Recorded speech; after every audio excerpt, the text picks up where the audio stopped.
Good, everyone, and welcome back to another reaction video. Today we're reacting to Disney theories that will ruin your childhood. Now, this is an awkward one, I'm gonna admit. Me posting this type of video on a Thursday that's Thanksgiving. Yeah, honestly, I feel like I should probably not do this, but yeah, let's just say I needed something for today, and there was a ton of ideas, and I rolled a dice. And here we are with this video. So this is gonna get crazy. If you enjoyed this reaction video, hit the like button down below. Hit the subscribe button to support the channel, support the content provided, and so on and so forth. Hit the notification button, be notified immediately when new video comes out. And if there's any videos you would like to recommend that I should react to, put it down in the comment section below, and I'll react to it as soon as possible. And other than that, the link to this video is going to be down in the description below. So be sure to give BMA some love and support for the video they made. Now, with all this said, let's start this video, shall we?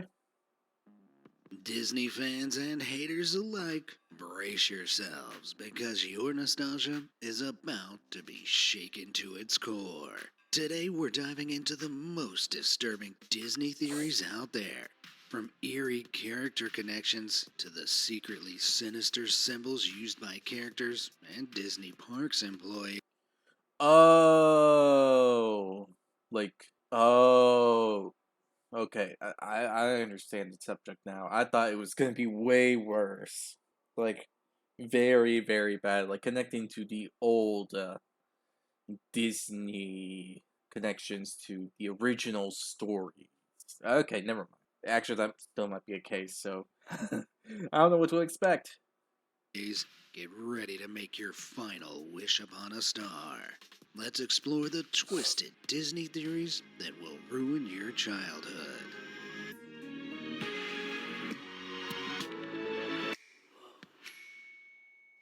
Scarred for life.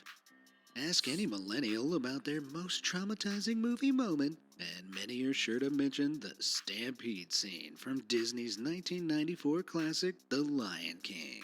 But as fans grew up, some began to wonder, what happened to Mufasa's body? Well, we might finally have the answer, and it's not pretty. The last time we see Mufasa's body, Scar is standing beside it as Simba runs away pursued by the hyenas. Later, after some coming-of-age shenanigans with Timon and Pumbaa, we flash back to the Pride Lands where we see Scar and an encaged Zazu. In the scene, Scar picks his teeth with bone fragments before producing a skull and holding it in his paw. Disturbingly, some eagle-eyed fans suggest this skull belongs to none other than Mufasa, and that Scar ate his dead brother and kept his bones as trophies. I mean, it certainly looks like a lion skull, but you might be thinking, later in the movie it's heavily implied the hyenas attack and eat Scar upon his defeat. So if this is in fact Mufasa's skull, you'd assume it was the work of the hyenas and not Scar himself, which is still pretty disturbing, but it may not be that simple. It's true that spotted hyenas, the species shown in The Lion King, are known scavengers and will eat just about anything. To them, an abandoned lion carcass is nothing short of an all-you-can-eat buffet, so logic follows they ate Mufasa's remains. But here's the kicker. Hyenas are known for their practice of osteophagia, that is, the act of eating bones. So if the hyenas had eaten Mufasa, it's likely there'd be nothing left of him at all. So the question remains, is it really possible that Scar is responsible? While it has been proven that lions can eat other lions, it's exceptionally rare and only happens in extreme situations. Most recorded instances of lions eating other lions happen during territorial disputes. Yeah, that's the thing about lions. The only time that is ever a thing is when a pack leader versus another pack leader. Something about a scent kind of thing, showing superiority and taking over other land to the point that the those from that other lions group would recognize them as their leader or either follow them or abandon the place and go elsewhere. Something like that. That's usually how it goes. I mean, the only other thing I could think of would be that Scar demanded that they leave Mufasa's head alone, and bam, he just keeps it around as a trophy or something. where a lion attempting to take leadership of a pride will kill and occasionally eat cubs to assert dominance. So, in reality, Scar would have been more likely to chow down on Simba had he stuck around.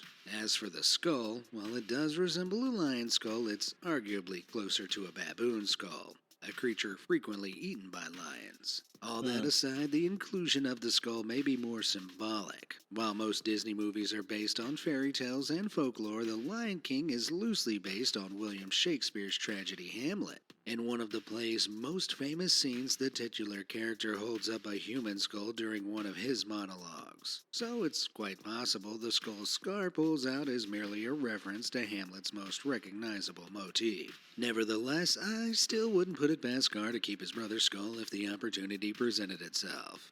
What do you say, Uh, Scar? I'm surrounded by idiots. The Disney Point.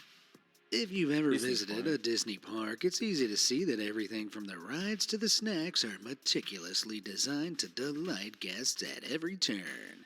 But some visitors have noticed something potentially sinister about a specific gesture used by park staff. If you ask a Disney park staff member for directions, you'll see that instead of pointing with just one finger, they always use two. While seemingly pretty innocuous, some have suggested this gesture has disturbing origins. You see, Walt Disney was a prolific smoker and reportedly worked through around 3 packs of cigarettes per day. This meant Whoa. he was constantly gesturing with two fingers because a cigarette was dangling between them. In an effort to hide this habit from the kids who visited the parks, Disney began doctoring the pictures to edit the cigarettes out, meaning Walt always looked like he used this strange two-finger point. When astute park-goers began making the connection between the way cast members were pointing in pictures of Walt, they concluded it was meant as an homage to Disney's smoking habit. But in reality, the similarity between the two gestures is much more likely a simple coincidence. Reportedly, the real reason cast members always point with two fingers is to universally enhance guest experience. Disney Huh? parks welcome visitors from all over the world, and in some cultures, particularly Asian cultures, pointing with your index finger is considered extremely rude and disrespectful. So, Disney cast Oh. members are instructed to point with their index and middle fingers together, providing the most polite guidance possible. While the truth Oh. Okay, yeah, that actually makes more sense.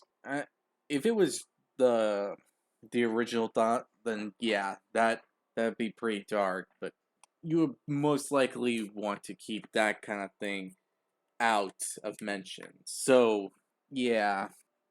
behind the Disney point isn't so mysterious after all. There's another baffling hand gesture connected to the company that's been right under our noses from the beginning. Some fans have noticed various Disney Huh? characters across the decades using this peculiar hand gesture, often in place of pointing. And once you see it, you can't unsee it. It crops What up just the about heck? everywhere, from Snow White to Cinderella, Alice in Wonderland, Sleeping Beauty, Beauty and the Beast, Hercules, and these are just the ones I found so far. But what does it mean? When looked at side by side, it's easy to draw parallels between the gestures seen in various Disney cartoons and a real world hand gesture known as the Sign of the Horns. Often used in rock concerts, the gesture has gained a rather Huh? sinister reputation with claims that it symbolizes support for the devil. Is Snow White a secret rock and roller or an acolyte of the Dark Lord himself? Well, a conspiracy that Disney is subliminally encouraging children into Satanism is sure to turn a few heads. In reality, folks may have been misinterpreting the sign's true meaning. Originally, these devil horns come from superstition and are actually a sign used to ward off evil, not embrace it. On top of that, some people, like Tony Sirico of Sopranos fame, do simply point with a horn like gesture, so it could just be a way of animators adding a little variety to a scene. While we can't rule out that Disney intentionally included this symbol, it's still a little uncertain just why this hand gesture appears so frequently. Can you explain this mysterious symbol? Leave your theories in the I mean, there is the possibility that it's more of that they forgot to do the whole hand gesture or a certain hand gesture and decided to be a little lazy about it.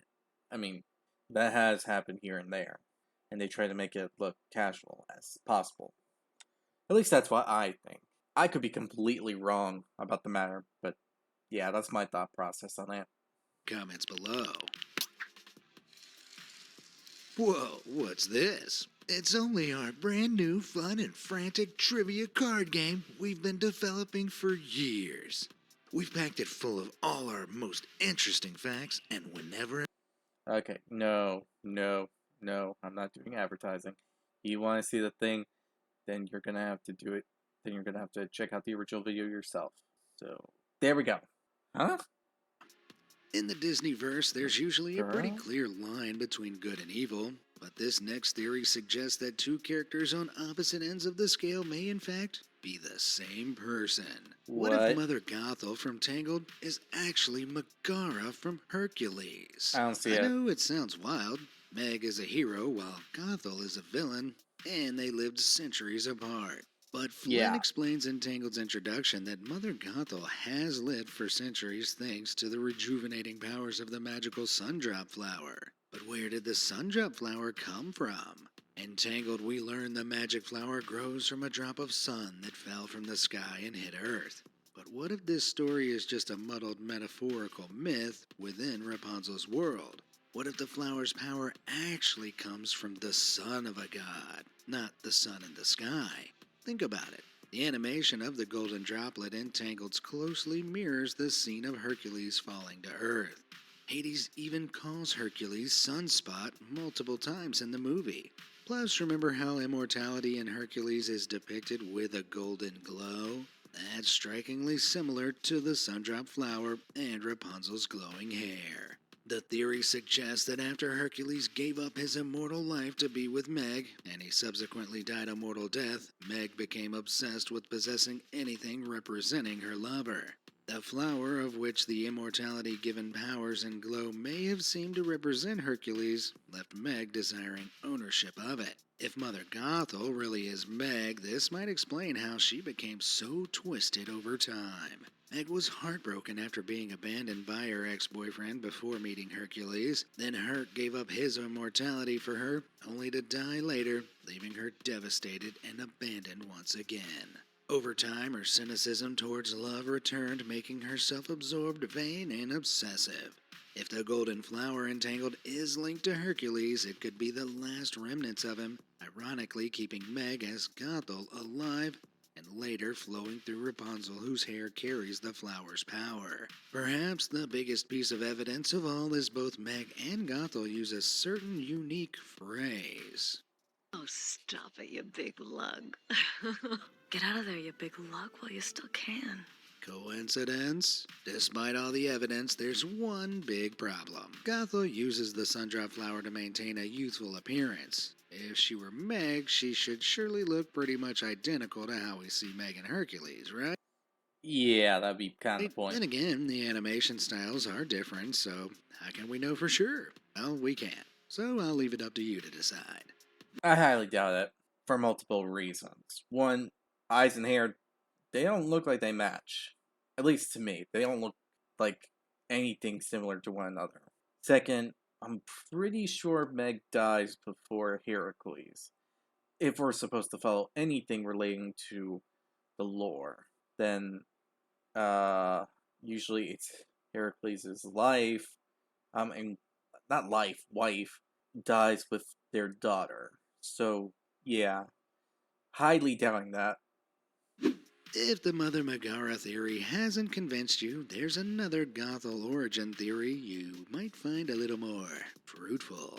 If you've seen Tangled, you'll know Rapunzel's tower is covered in paintings and symbols. But did you know Okay. one of them may offer another hint to Gothel's former identity? Some say this red apple is evidence that Gothel is actually the evil queen from Snow White. Consider this, both are obsessed with making themselves appear youthful and use magic to achieve this. In Snow White, the evil queen falls off a cliff, but we never see her body. And remember where Mother Gothel found the Sundrop Flower? At the bottom of a cliff. She even wears a similar dark cloak and is almost a dead ringer for the evil queen in her old form. Not only that, but both stories are thought to be set in Germany, in line with their fairy tale origins, though some suggest Tangled could take place in Poland.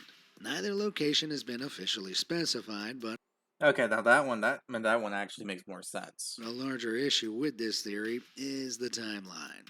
Snow White is Mm-hmm. estimated to be set in the 1500s, while Tangled is thought to occur no earlier than the late 1700s. If Gothel is the evil queen, she would have been at the bottom of that cliff for over 200 years before finding the flower, which seems improbable given Gothel's reliance on it to maintain her immortality. But which Mother Gothel origin theory do you think is more plausible? Let me know in the comments below. Second one. That one makes more sense than the Meg one. I'm not gonna lie. Pudge controls the weather. Huh? Lilo and Stitch is one of Disney's most emotional and arguably underrated movies. But one fan theory casts a sad shadow on the story with a tragic yet credible twist. When we're first introduced to Lilo, we see her arrive late to hula class because she was paying a weekly visit to Pudge, the fish, to bring him a peanut butter sandwich. When asked why she visits him, Lilo says it's because Pudge, a fish, controls the weather. Pudge controls the weather. While this might Huh? just seem like a way to highlight Lilo's character quirks, some fans believe her obsession with Pudge has dark origins. Later in the movie, it's revealed Lilo's parents died in a car accident on a rainy night, and it's implied the bad weather was the cause of the crash. But who does Lilo believe controls the weather? Pudge. So it's Oh. quite possible that Lilo thinks Pudge is responsible for her parents' death and feeds him in the hopes he won't bring rainstorms and cause more accidents. But how exactly would an ordinary fish have the power to manipulate the weather? Well, some fans have suggested Pudge isn't really a fish at all, but actually Maui from Moana. And the evidence is surprisingly compelling. For starters, Lilo and Stitch is set in modern-day Hawaii, while Moana is set in ancient Polynesia, albeit a fictionalized version. Both locations are part of the Polynesian Triangle, and we also know that Maui lived for over 1,000 years before he met Moana, and is essentially immortal, meaning it's likely he lived through to Lilo's era. As a demigod, Maui can control the sun and wind, and is able to shapeshift into a variety of animals, including fish. So, if you add it all up, it's plausible that a transformed Maui might have caused a rainstorm, leading to the accident that killed Lilo's parents. But why would Maui do this? In Moana, we see firsthand that Maui can be mischievous and sometimes careless when it comes to his powers. Despite appearing reformed by the end of Moana, it's possible that Maui could have returned to his antics unknowingly or knowingly, causing the tragedy in Lilo's life. Well, that certainly paints Maui's most famous song in a new light. Hey Lilo, you're welcome. Dang. The loincloth. Now that's an interesting one. And I can't really disagree with that because he is a demigod and has been alive for a very long time. So if there is a connection between the two, it would make sense in all honesty. Like, nothing is really impossible involving this matter. Cloth hypothesis. Disney's Tarzan has sparked many fan theories. There's even one claiming he could be Anna and Elsa's brother after their parents washed ashore post shipwreck. But today we're addressing the biggest question of all, a little more literally than any of us will feel comfortable with. The question: why does Tarzan wear a loincloth if he was raised by gorillas? When going about their lives in the jungle, gorillas let it all hang out. So how is it that Tarzan comes up with the idea to wear a loincloth to protect his modesty? Well, there's one outrageous theory that might offer an answer, and it's even backed by science. According to researchers, relative to total body size, humans have larger private parts compared to our closest ape relatives, including chimpanzees, orangutans, and gorillas. Even the largest gorilla males that are more than twice as heavy as the average human male have Mr. Gorilla Jr.'s half the size in comparison. So logic dictates that Tarzan likely had a larger manhood than the gorillas he grew up with. Alongside his lack of fur, this could have easily led to teasing and bullying from the other gorillas or violent jealousy. So, in a nutshell, Tarzan might have started wearing a makeshift loincloth simply to fit in or not make his fellow gorillas feel so inadequate. I guess, unlike this theory, some things really are just too big to be kept uncovered. Baby reindeer. I'm just One going of to ignore the previous theory because I do not want to even go into that. Disney's Continue, biggest continue, hits, continue. Frozen, tells a heartwarming story of sisterhood. But did you know the movie may also be hiding a chilling detail related to motherhood? As you Huh? probably know, the movie features a lovable reindeer called Sven, the sidekick of certified fixer-upper Kristoff. However, the truth behind the duo's history takes a dark twist when you start to notice the eerie similarities between the lining of Kristoff's tunic and Sven's fur. This led some fans to a worrying conclusion. Kristoff's jacket is made from reindeer pelt, and specifically that of Sven's own late mother. It sounds absurd at first, but in the context of the story, it makes sense. When we first see Sven and Kristoff, they're with Arendelle's ice harvesters in the frozen wilderness where resources are scarce. Practically speaking, any reindeer unsuitable for labor would likely be used for meat and pelts, their skin and fur. We're never told what happened to Sven's mom, so it's possible that if she became too old or sick to contribute, she was likely killed for her pelt, which then became part of Kristoff's tunic. Being an orphan himself, it's probable the young Kristoff forged a sort of trauma bond with the newly orphaned baby reindeer, but that's not even the most disturbing part. It's been suggested that Sven can smell his mother on Kristoff's clothing, which is why he follows him around with such unyielding loyalty.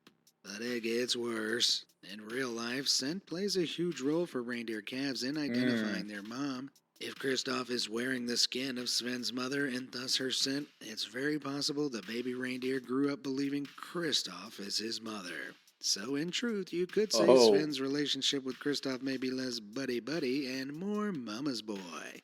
Now that's darn creepy. Let's hope it's just a wacky theory.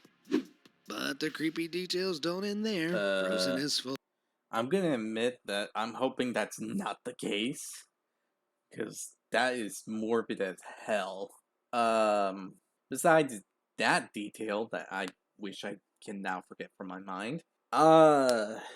Yeah, I can't process anything at the moment. That just threw me through some mental loops. But I don't think the scent would be there forever. I mean, I think it would kind of be ruined with his own scent. I don't know. I don't know how animal senses completely work. I'm not a scientist. I'm not a veterinarian. I'm not anything like that. So I can't really say on the matter. So yeah. Full of Disney's signature Easter eggs. Mickey Mouse hidden in a bookshelf, Rapunzel arriving at Elsa's coronation, but there's one other shadowy figure in Huh. attendance I'll bet you never noticed. Could it be Slender Man? Well, probably not. Despite being an authentic part of the movie's animation, it's most likely the lack of face is more a case of animator slip-up than actually being the famous internet horror story star. But maybe that's what Slender Man wants you to think. That was Beastly poor bombshells. taste. In Beauty and the Beast, Belle explores the enchanted castle and ventures into the mysterious West Wing. There she finds the enchanted rose encased in glass, surrounded by masses of dusty, broken furniture. But wait a minute. Elsewhere in the castle, similar objects like Lumiere and Cogsworth are revealed to be cursed castle subjects transformed into furniture, which raises a chilling question. What happened in the West Wing? One dark theory suggests that when the beast first transformed, his closest attendants rushed to his aid, only to be turned into furniture themselves by the enchantress's curse. Confused and enraged by his transformation, the beast destroyed the furniture, running towards him, not realizing they were his own subjects. Thus, the West Wing became a graveyard filled with the remains of those who once served the prince. The theory makes even more sense when you think about it. If it's true, the West Wing is the perfect spot to stash the enchanted rose because everyone's too afraid to face the furniture human hybrid carcasses in there. But the West Wing may not be the only place harboring former castle inhabitants. Remember the wolves Beast rescues Belle from after she attempts to flee the castle? Some fans think that these wolves attacked Belle to urge her back to the castle to break the curse. Why? Because they were also touched by the Enchantress's spout and are the castle's former guards. Boom. Of course, the fact that Beast seemingly kills one of them may throw some doubt over this theory, but you can't defeat a curse without breaking a few wolf spines, as I always say. Okay, the second half, I don't really think that'd be the case. I think they're just regular wolves. Because that's probably a normal thing, given that in the winter, a lot of wolves would just attack someone through camouflage and whatnot. But the first part, yeah, that would make a lot of sense. Angry, confused, and on an emotional high, Beast would probably go ahead and literally cut through everything and everyone just to, yeah. So I highly doubt that it would be a false case if that was going to be a literal matter. Because there's only few, I don't want to say servant in this case, because I don't really like the term. Employees. Yes, there's less employees than there should be. Wrath of the Genie. In the beloved tale of Aladdin, our hero wishes to become a prince to win the heart of Princess Jasmine. In the end, he prevails and they all live happily ever after. But have you ever stopped to wonder how the genie's magic would really work to fulfill such a wish? Well, one theory may have the answer, and it's truly horrifying.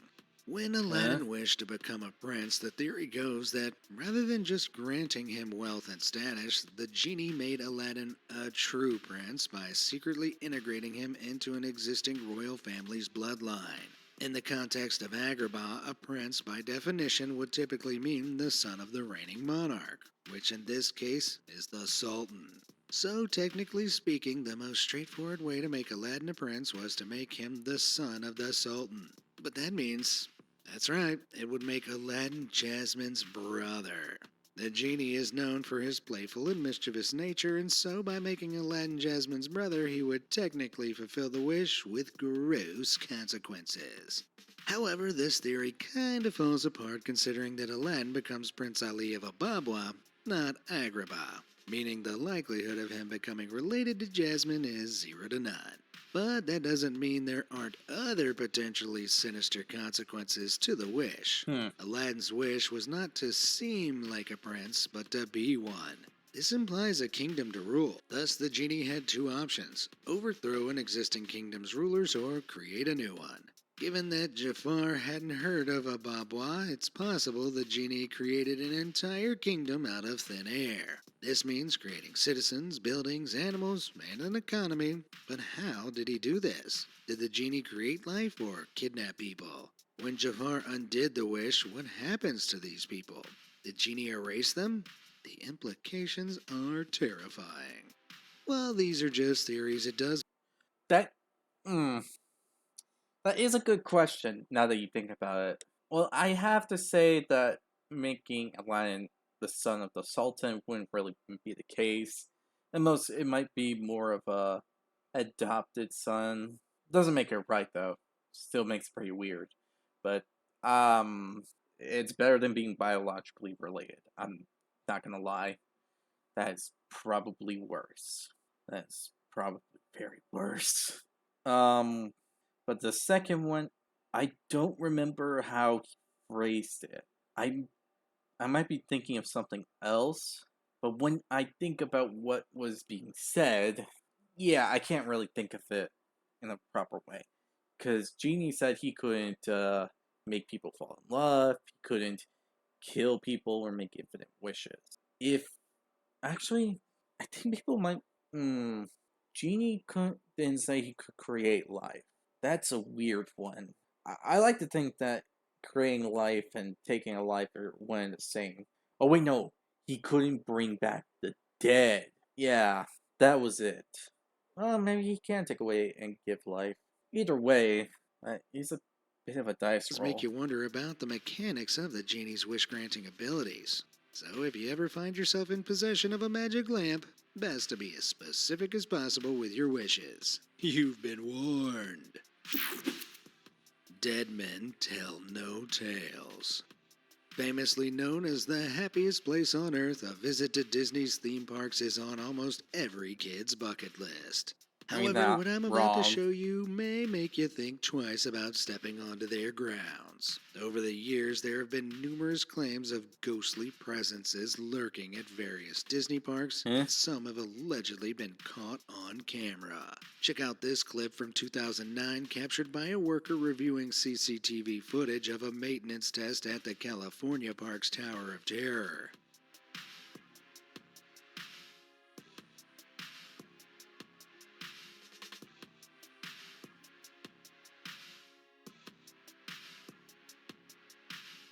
Did you see it? No, I'm not referring to the dude's hat falling off, exposing the ghost of Hairline's past. Let's slow these clips down. Oh.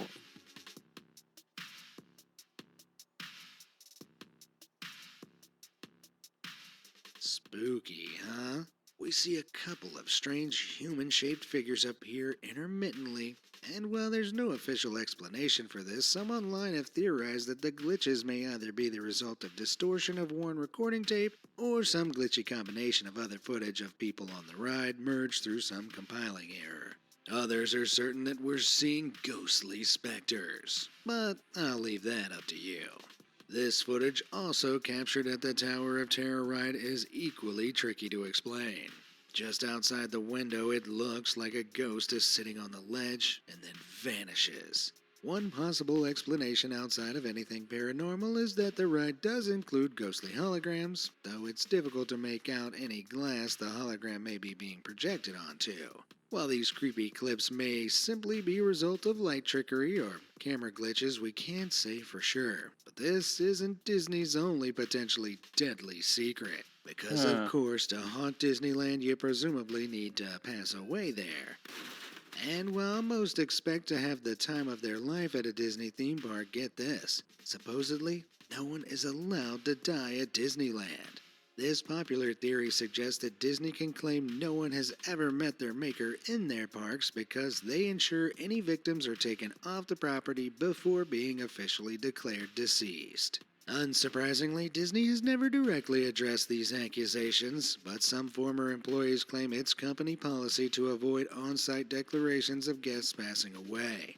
But is it really true? The legitimacy of this legend hinges on the distinction between actual death and declared death. In California, the site of the original Disneyland, legal declarations of death can usually only be done by a physician or coroner, and not paramedics. So if paramedics were called to Disneyland and someone passed away, the official certification wouldn't happen until reaching a medical facility. So regardless of any fabled no-death policy on Disney's part, it's kind of the law. In reality, though, there have been instances of these kinds of declarations on Disney property when the appropriate authorities have been at the scene. For example, a plane crash at Epcot in 1984 and a Wait, bus what? accident at Disneyland in 1985 both resulted in on-site declarations. More recently, a worker at Disney's Caribbean Beach Resort in Florida was also pronounced deceased at the scene in 2018 following a utility cart accident. I guess while dead men tell no tales, documented cases of on-site Disney demises suggest that this legend is more creepy myth than truth. What do you make of these wild Disney theories? Do you have any of your own dark theories to share? If you do, leave them down in the comments below, and let me know if there are any other dark theory topics you'd like me to cover. As always, thanks for Okay, so that's interesting. The last view on Disneyland itself, that's a strange one. While it might be possible, I don't think that would be the case. Because if a place is haunting, someone would have to literally die there. And since technically, legally, they didn't die there, they were severely injured, but they weren't in Disneyland um, kicking the bucket. So, yeah, that is a bit of a weird one. I'm not gonna lie. Kind of a gray area, and I have to admit, well, gray in the fact of saying someone being severely injured to actually kicking the bucket, kind of gray area. Still kind of weird. But yeah, that is an interesting one. Honestly, I'm gonna have to say that my favorite theory is most likely the first part, Beauty and the Beast, where Beast killed all the furniture staff members there. Yeah, that seems more of a true statement than anything else. Everything has like some pieces that just either lead to parts of confusion, hard to really figure out or to understand, and so on and so forth.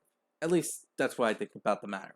I don't know about you all, but that's what I think about it. So, with that said, though, tell me what you think is your theory that you believe is very true from this list. Well, favorite theory that you believe is true on this list. I'd like to hear your opinion on the matter. And if you enjoyed this video, hit the like button down below, hit the subscribe button to support the channel, support the content provided, and so on and so forth. Hit the notification button being notified immediately when your video comes out. And yeah, with this all said, I hope you all enjoy, and I'll see you all next time. Bye!